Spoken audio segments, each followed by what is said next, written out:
My hands are still shaking as I type this, probably because my entire world just imploded, thanks to a damn smart speaker.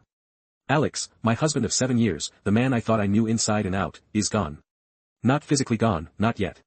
But the man I married ceased to exist a few hours ago. He was a phantom, a meticulously crafted lie, and I found him out through Google's activity logs. We had a good life, or so I thought. Our cozy apartment, our 2 cats, Sunday brunches, spontaneous weekend trips. Alex was the diligent one, always working hard. Business trips were a regular fixture in our lives, sometimes a couple of times a month, lasting a few days. He always said he hated leaving me, but it was for our future. I believed him. Every time. Lately, though, I'd felt a growing hollowness. He'd be home, physically present, but his mind seemed miles away. Distant. Preoccupied. I'd attributed it to work stress, the relentless pursuit of success. We'd even talked about starting a family soon, once his big project wrapped up. He seemed excited, planning names, talking about nurseries. Then came last Tuesday. Alex was in Chicago for a conference. I was feeling particularly lonely and decided to finally tackle our increasingly convoluted smart home setup. We have a Google Nest Hub in the living room and a Mini in the bedroom. I'd been meaning to streamline our routines, add some specific music playlists, and generally just optimize everything. So, I opened the Google Home app on my phone. I started scrolling through the device list. Our living room hub, bedroom Mini, and then, a third device. Living room 2. My heart gave a little flutter of confusion. Alex hadn't mentioned buying another device.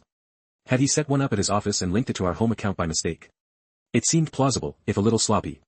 Curiosity, that insatiable beast, got the better of me. I tapped on Living Room 2 and went into its activity log. The screen populated with commands, timestamps, and transcribed snippets of conversations. Immediately, I saw things that made no sense. Hey Google, play Wheels on the Bus for Lily. What? We don't have kids.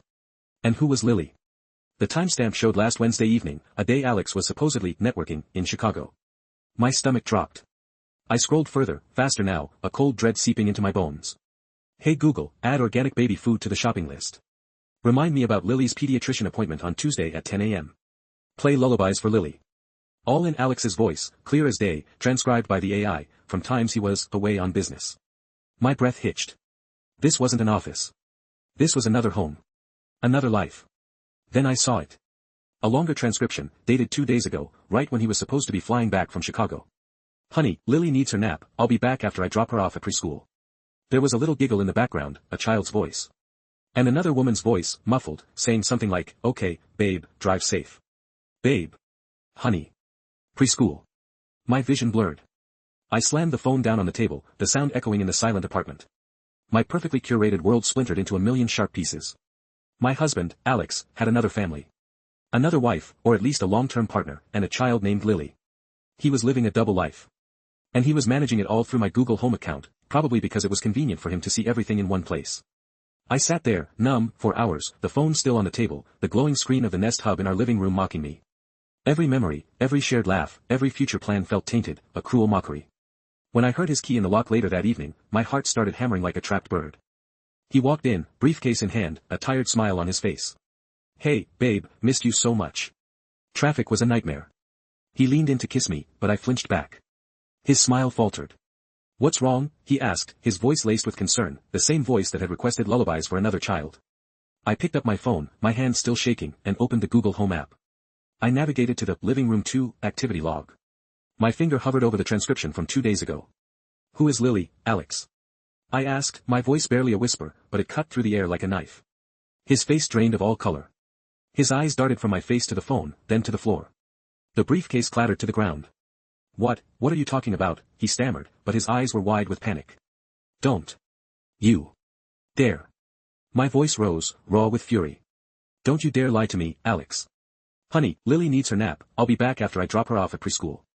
That was you. 2 days ago. When you were supposed to be flying home from Chicago. Who is she? Who is Lily? I shoved the phone screen into his face. He collapsed onto the couch, head in his hands. He confessed everything. A second life. A long-term partner, Sarah, whom he met on one of his early business trips. She didn't know about me, of course. He'd created an elaborate web of lies, juggling 2 households, 2 identities, 2 futures. He had a whole other apartment, another set of clothes, another social circle. Lily was his daughter. She was 3. 3 years. He'd been doing this for 3 years. He begged. He cried. He said he loved me, that it was a mistake, that he'd fix it, choose me. But how do you choose between two lives?